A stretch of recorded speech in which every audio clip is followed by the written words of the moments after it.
call you. Thank you.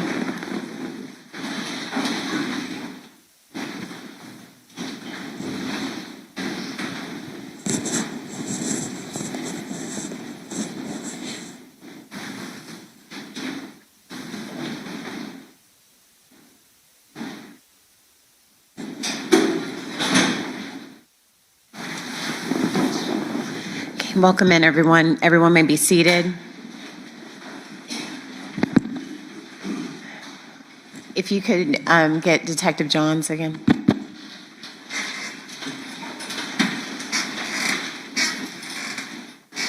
Go ahead and publish that map. Make it as big as possible. Okay.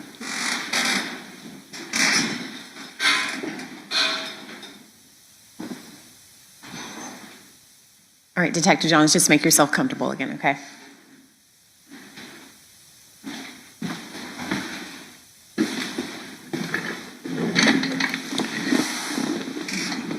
Mr. Dreicer, you may proceed. Thank you. Thank you. All right. So, Detective Johns, we're back at the January 5th date, but just to recap, you assisted providing information to the FBI so that they could map slides, correct? Yes, sir. Some of the things that you would give were phone numbers, like Mr. Fernandez's, correct? Correct. To the FBI.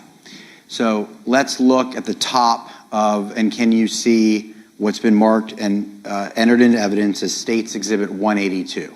Yes.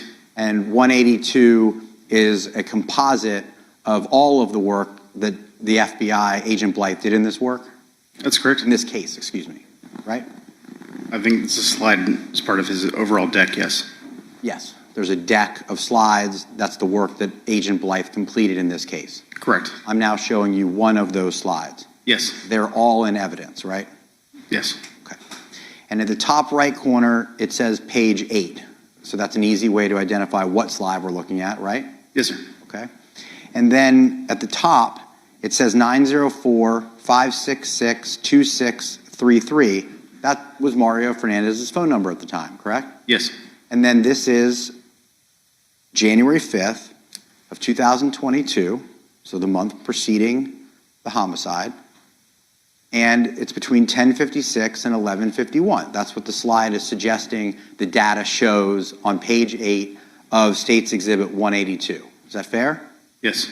And that's information, once again, that you provided the FBI so they could make these for us. That's correct. Right? So, in fact, in the legend, in the top right corner, it shows, and just, I don't know if the state asked you this, in your homicide training that you said you had, and you said admittedly it was mostly after the homicide, but you do have some CAS training. I took like an introductory CAS course, yes. Okay, and these are CAS slides, so you have some familiarity with what we're talking about. Some, yes. Okay, and I'm not going to ask you your opinion as to how these slides were made. We all can agree that is what Agent Blythe did in this case, not you. That's correct. But in the top right-hand corner, that is, again, where you were involved because you gave the information, and there's a little yellow, I don't know what you call it, marking, and you have the location of interest. See Yes, that? sir. Yes. And that's the Pablo Hamlet area. That's correct. And the jury heard a lot about Pablo Hamlet yesterday. That's the area where the Pablo Hamlet retirement community is and those other apartment complexes where the truck was seen a few times before and after the homicide. Yes, sir. Okay. And then you have the Fernandez residence, and that's in the legend in the top right-hand corner, right? Yes, sir. And 1511 Marshall is the Fernandez residence, right? That's correct. Okay. Fair to say that in this slide, it's just showing that Mario Fernandez was in the area of Jack's Beach at that time. I'll let Agent Blythe speak to the slides, to interpret the slides. Okay, so you don't feel comfortable, even with your limited knowledge and this being in evidence, saying, yeah, it's Mario Fernandez's phone number and he's in Jack's Beach. You can't determine that? I'm not saying I can't determine it. I'm saying Agent Blythe is an expert in this. He created these slides. I'll let him speak to them. Well, I'm asking you to speak to it. So can you tell us, as the lead detective in this case, who furnished all of the information to make these slides, that Mario Fernandez, according to this slide, is in the area of his home between 10:56 and 11:51? Yes, it would seem that he is utilizing, during the phone calls that are made on the slide, he's utilizing the green dotted cell towers. And those cell towers are in the area of his home. Yes, You don't know where he is in Jack's Beach, you just know he's home. I can only tell you what the Sorry, slide you just says. know he's in the area of his home. I can tell you that his cellular device is utilizing the towers that are indicated on the slide. Okay. You could go to the next slide.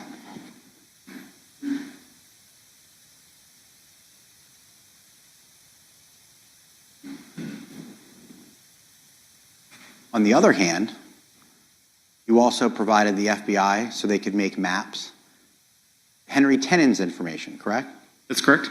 And then they were able to use geolocation to determine where Henry Tenon's devices went during the course of your investigation, correct? Yes, sir. And January 5th is one of the days in which you anticipate that Agent Blythe is going to testify about because you provided him information on those days, correct? Yes, sir. So without going into what the evidence shows specifically, you agree that on January 5th, not early in the afternoon in the first slide I showed you, later in the afternoon, Mr. Tenon's devices appear to travel from the Potomac address to Jack's Beach. Yes, sir. That you're comfortable saying, Yes. okay?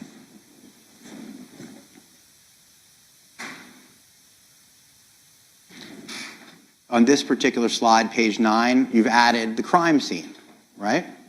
Yes, sir. You have no information that Henry Tenon's device went to the crime scene on January 5th, correct? Based upon the slide and the data points that are here, it doesn't show that. Okay, can you go to the next slide, please? I'm sorry, the next page number.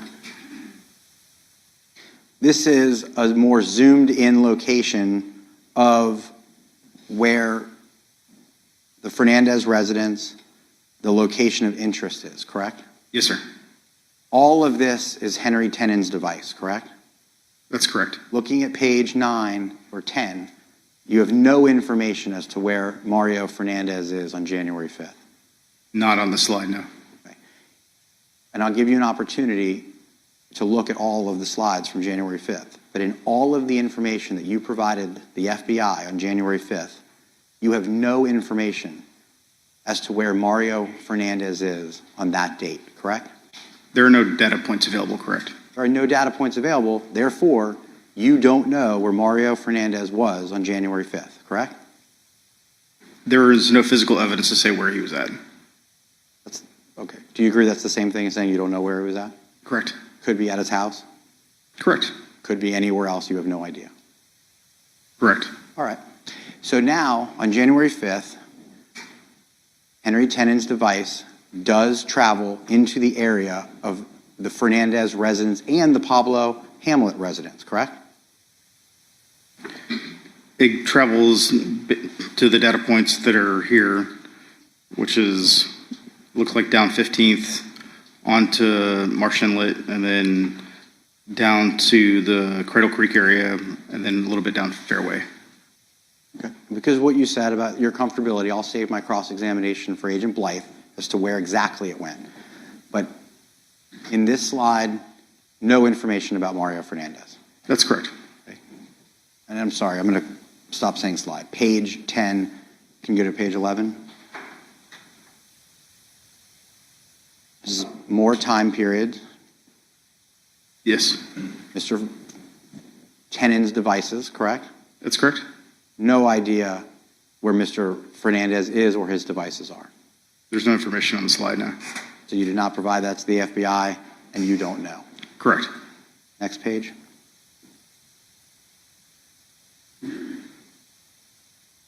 More zoomed in. Evidence that Mr. Tenon's devices were in the area of Jack's Beach on January 5th, right? That's correct.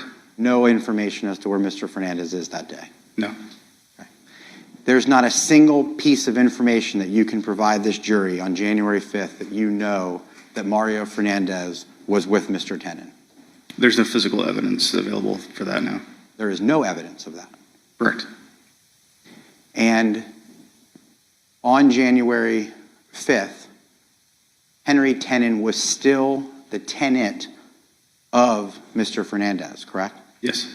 So if the argument were to be made that he has no reason to be in that area,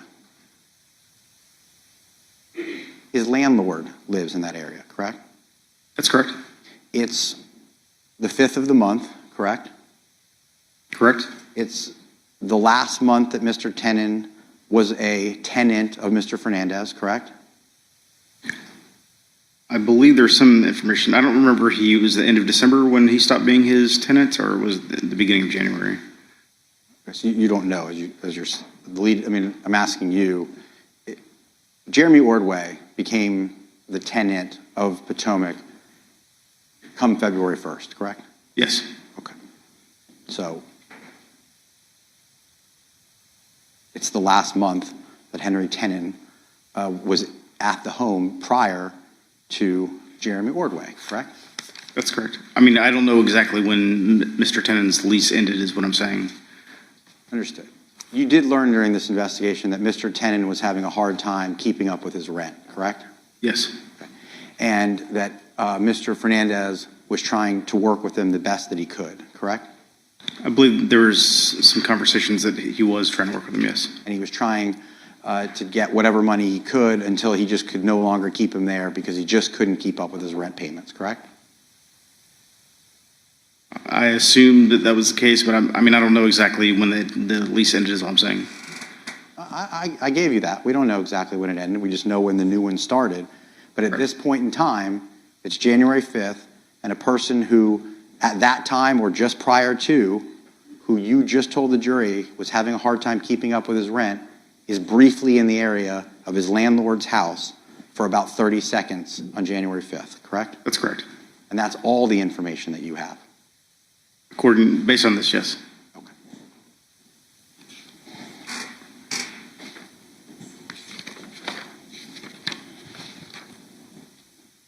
I'm going to show you what's been marked and put into evidence as Defense Exhibit 19.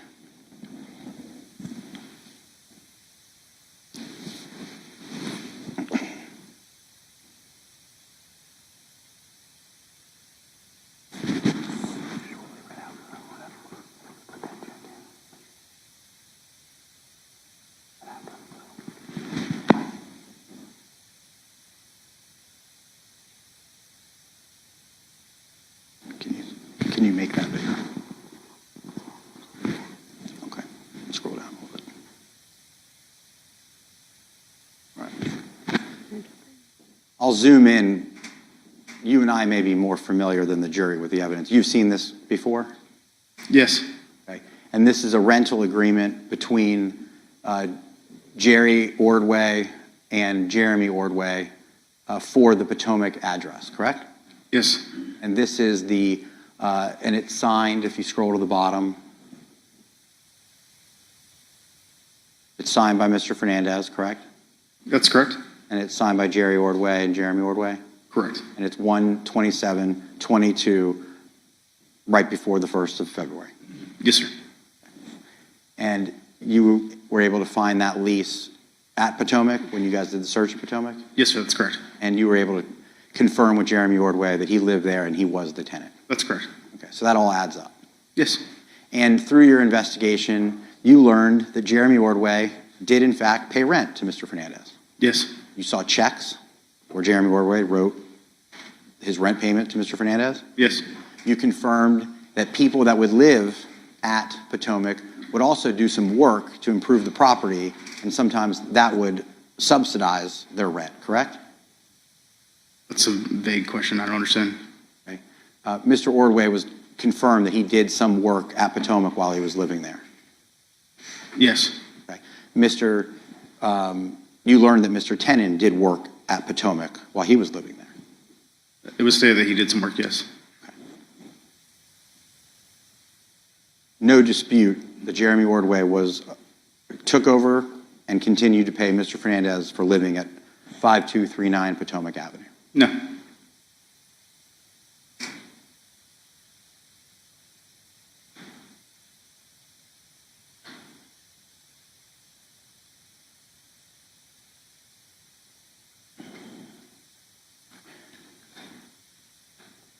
We talked a little bit about Mr. Tenon and his financial situation around the time of the homicide. I think you said he was having trouble keeping up with the rent, I think you said that, but and you agreed. yes, Okay. And he was not in a good financial situation at that time of his life, correct? that's correct. And you know that because you've seen his bank accounts, and they don't have a ton of money in them, right? That's correct. And you know that because you have pawn records that you found where at that time Mr. Tenon was pawning things, correct? I don't think I ever saw pawn records. Okay, let me show you. What's been marked as Defense Exhibit 21, an Advance America pawn receipt from 2/26/2022.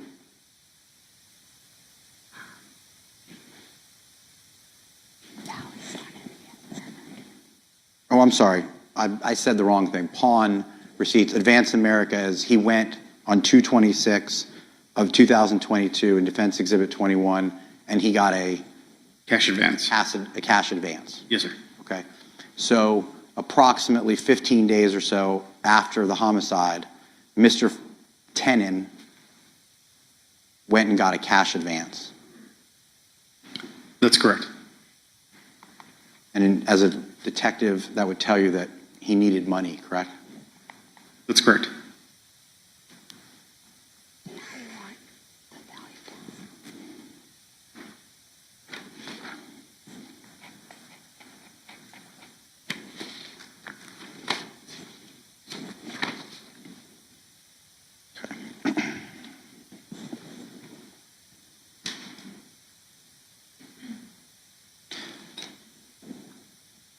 Let's talk a little bit about John Biggerstaff, okay? Okay. John Biggerstaff is a longtime friend of Mr. Fernandez, correct? That's correct. John Biggerstaff's daughter went to high school with Mr. Fernandez, correct? Yes. And that's how he met John Biggerstaff decades ago, correct? As I assume, or what I've heard, yes. No reason to dispute that fact, right? No. And over the years, Mr. Fernandez and Mr. Biggerstaff did work together, correct? Yes. Mr. Biggerstaff had a little side business called 904 Handyman, Yes. and Mr. Fernandez had rental properties, correct?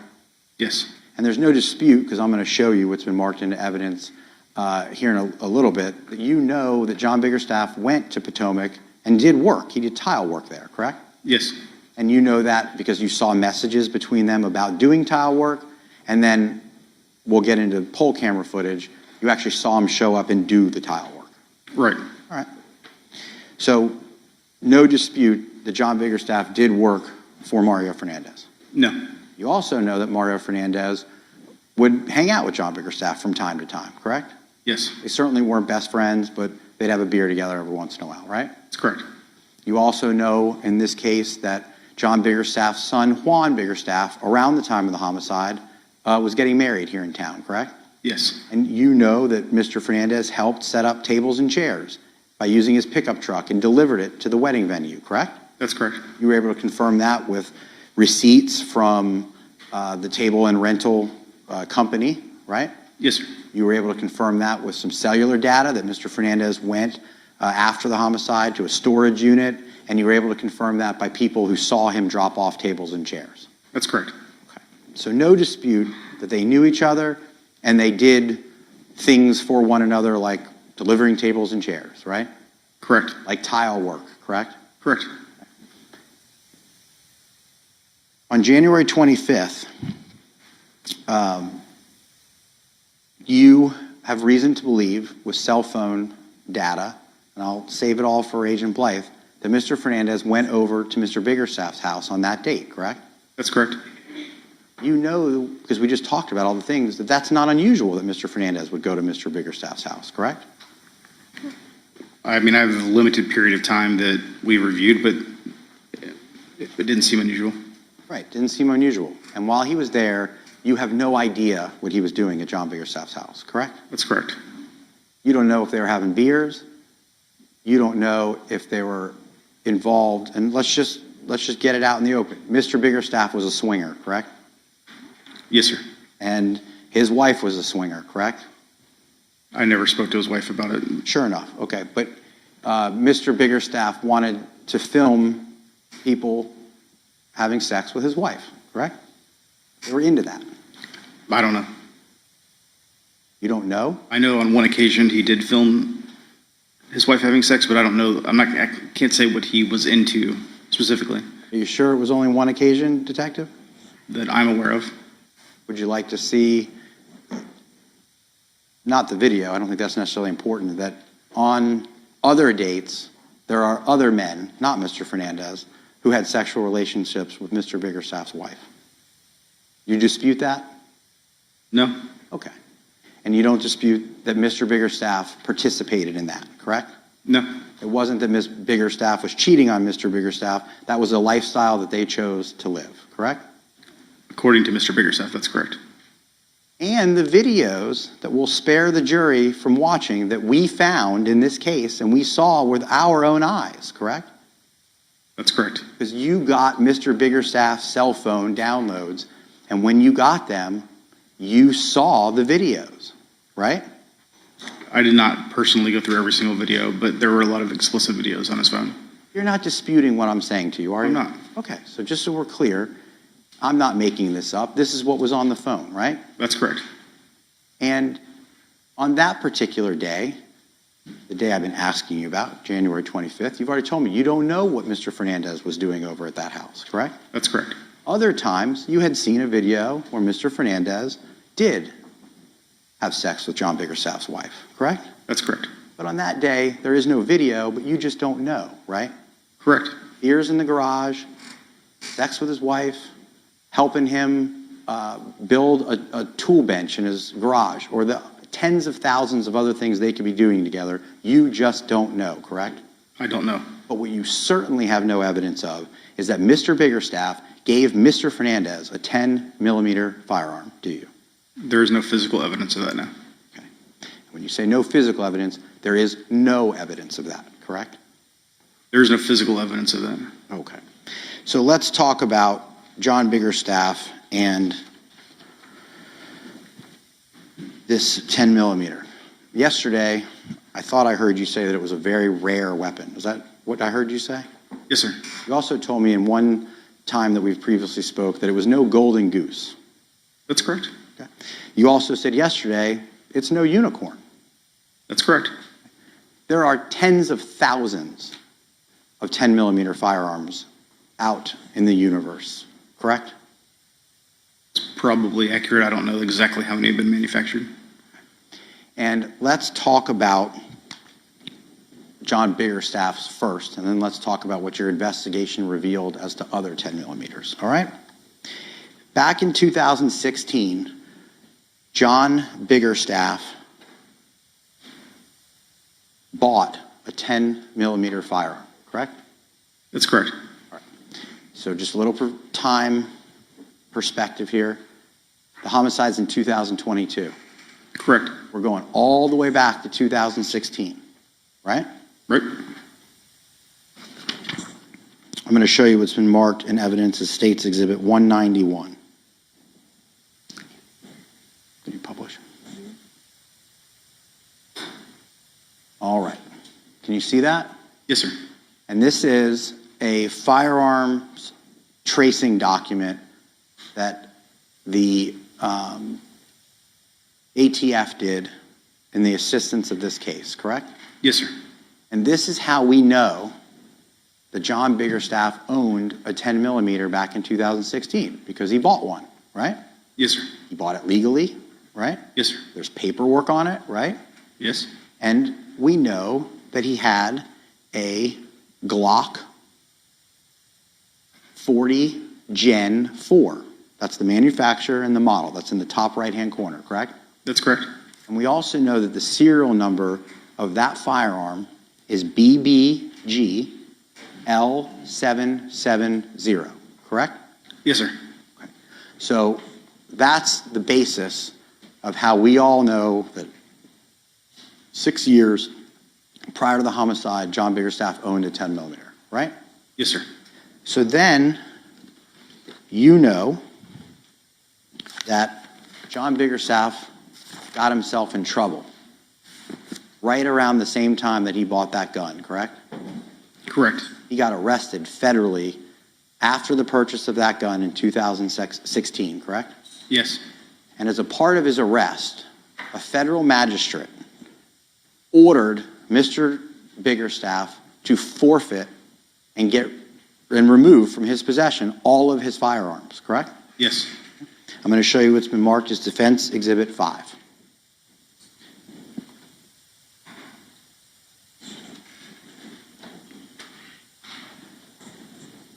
Okay. Can you see Defense Exhibit 5 on the screen, Detective Johns? Yes, sir. This is, in fact, an order setting conditions of release. That's correct. You go all the way to the bottom.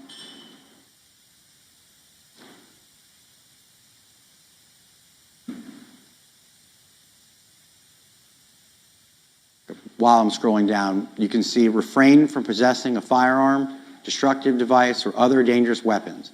Defendant shall immediately remove all firearms he currently owns from the residence, correct? Correct. And this was signed by a federal magistrate here in the Middle District in a building about a block from where we are right now, Monty Richardson, correct? Correct. You agree with me that federal magistrates take their orders pretty seriously, correct? Yes. And they ordered him, as I just read to you, to get rid of all of his firearms, correct? That's correct.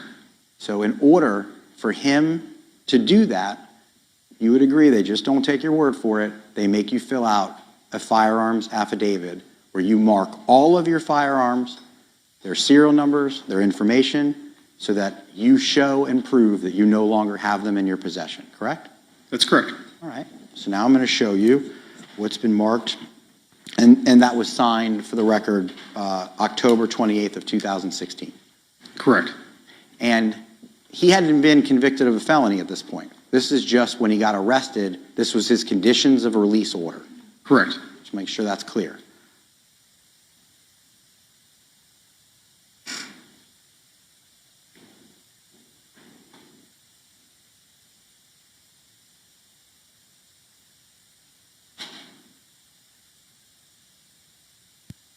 Okay. This document's a little harder to see.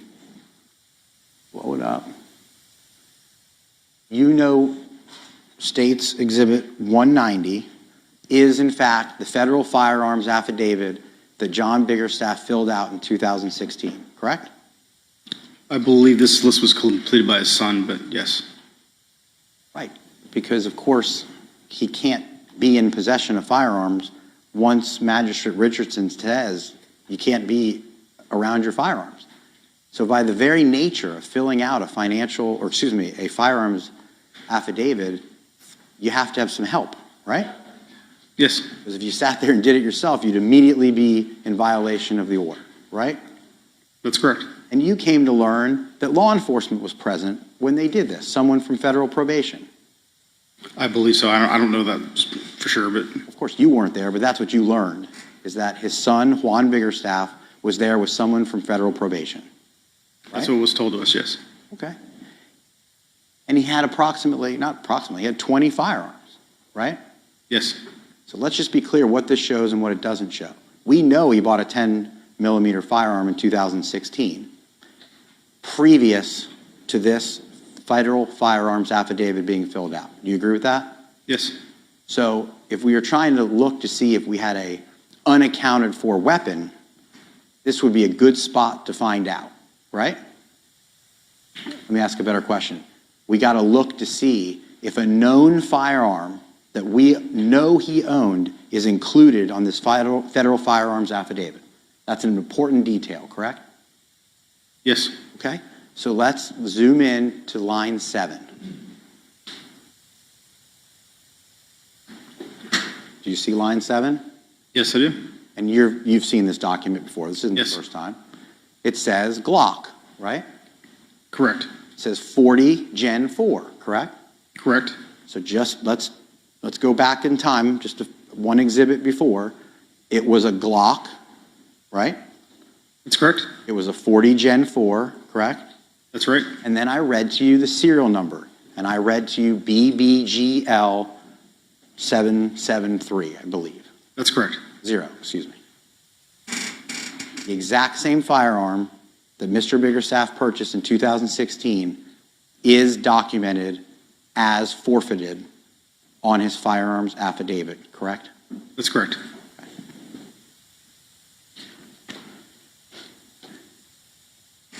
Later, in 2017, John Biggerstaff was in fact convicted of a felony, correct? Yes. John Biggerstaff, since 2017, has been and is a convicted felon, correct? Correct. A convicted felon under federal law cannot own or possess a firearm, correct? That's correct. Cannot own or possess ammunition, correct? That's correct. Under Florida state law, a convicted felon cannot own a firearm, correct? That's correct. They cannot own or possess any ammunition, correct? Correct. Okay. If you do, felonies, correct? That's correct. All right. You have no information that since 2016 that John Biggerstaff has ever been in possession of a firearm, correct? I don't know that that's necessarily true. There's some information that he might have taken back his weapons. Do you have any pictures of John Biggerstaff with his firearms? No. Do you have any surveillance of John Biggerstaff with any of his firearms? No, I do not. Has John Biggerstaff ever been arrested for felon in possession of a firearm since he has been a convicted felon? No, sir. In federal court? No. In state court? No. The firearm in this case, and the jury will hear all about, and they're going to hear from John Biggerstaff, and they're going to hear the trajectory of that firearm. But I'm asking you, during the course of your investigation, you didn't find a 10 millimeter firearm? No, sir, we did not. Okay. You interviewed John Biggerstaff to find out if he could tell you where that 10 millimeter firearm is, correct? That's correct. And to this day, there is no murder weapon in this case. It has never been recovered. So all these shell casings and all these projectiles and all the things that are sitting right here in front of the jury have never been matched to a particular firearm. That's correct. And to be very clear, they have not been matched to a Glock Gen 4 with the serial number BBGL770. That's correct.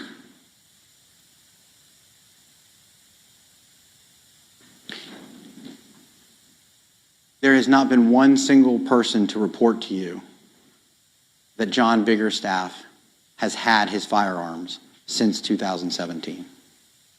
No, no one has directly said that. And you've interviewed as many people as you could to try to get someone to tell you that, correct? Yes? There's no social media posts where John Biggerstaff is seen with a firearm, correct? That's correct.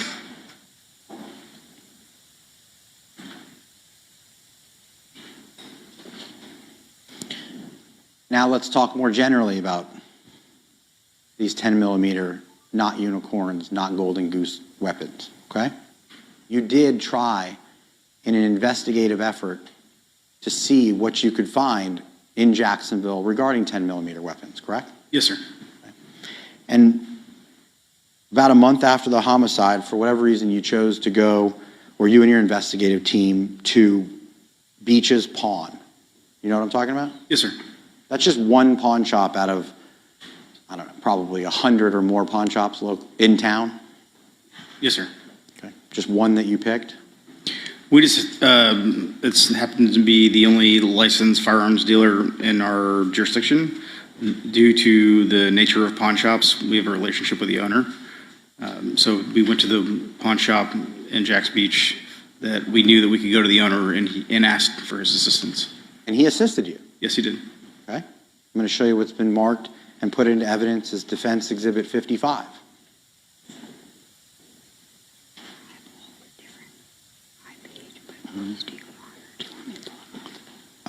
I don't think it matters to show one for the moment.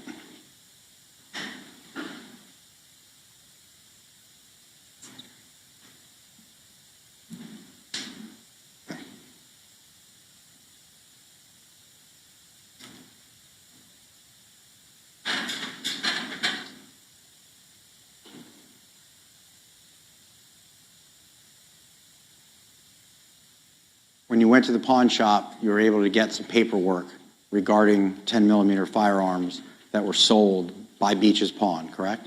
That's correct. And at the only pawn shop that you went to, in your jurisdiction, 6 10mm firearms had been sold when you went on March 15th of 2022. That's the evidence that you were provided, correct? Yes, sir. Okay. And out of the 6 transactions that are in evidence, every single one of them, and do you see the blacked out portions, Detective Johns? Yes, sir. I'm going to represent to you that we redacted their names. And do you agree that's just where someone who purchased a 10mm did so at Beach's Pawn? Yes, sir.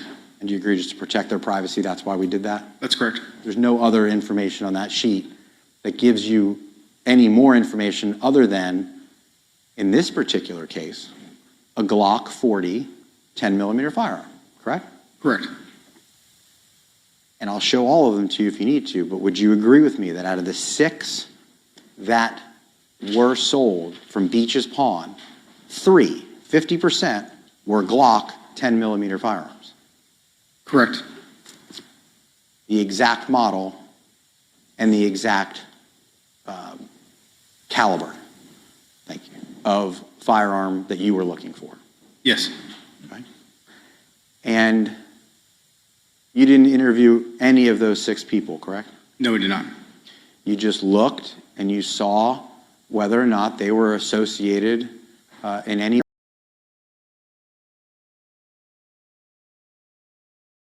You just scratched them off your list. That's correct. Mr. Fernandez isn't associated with a blue two-tone truck, correct? No.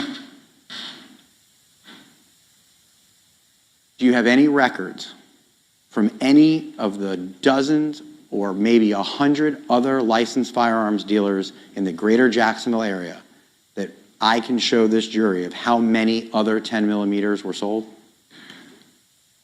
I don't have numbers of that, and we developed no leads from any of the ones that were looked at.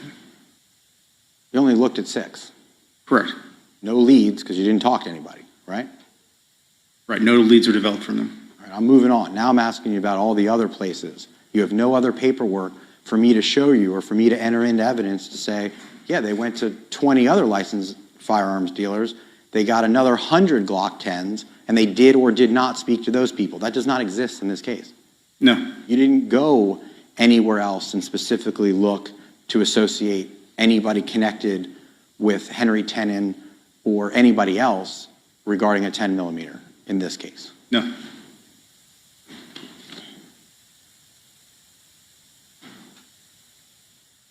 You do know that Henry Tenon, on 2/9 of 2022, this is just days before the homicide, he did pawn some stuff, right? Right. Again, proof that Henry Tenon didn't have any money. That's correct. He's pawning he's pawning items that he owns.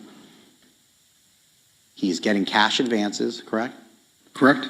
But a clue could be that in Defense Exhibit 20, this is a value pawn receipt. Can you see that? Yes, sir. You agree with me it's a value pawn receipt? Yes. You agree with me that the date is 2/9/2022? That's correct. You agree that it's Henry Tenon in the left-hand corner? Yes, sir. Right? 8701 Old King Road, correct? That's correct. That's not the Potomac address. No, it's not.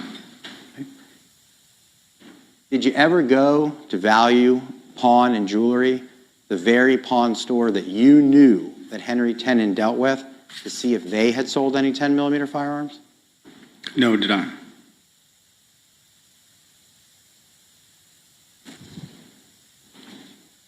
May we approach without the court reporter, Your Honor? Yes.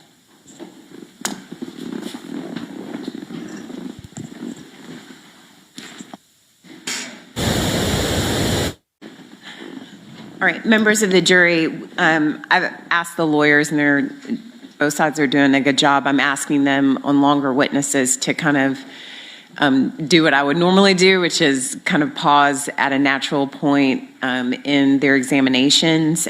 So I've been told by both sides that this would be a good pausing point. It happens to be right at noon, so we will take our lunch break now. So you're going to go into the jury room while we set up your lunch. Remember to follow the communication rules while you have your devices and enjoy your lunch. We'll come back at 1 o'clock.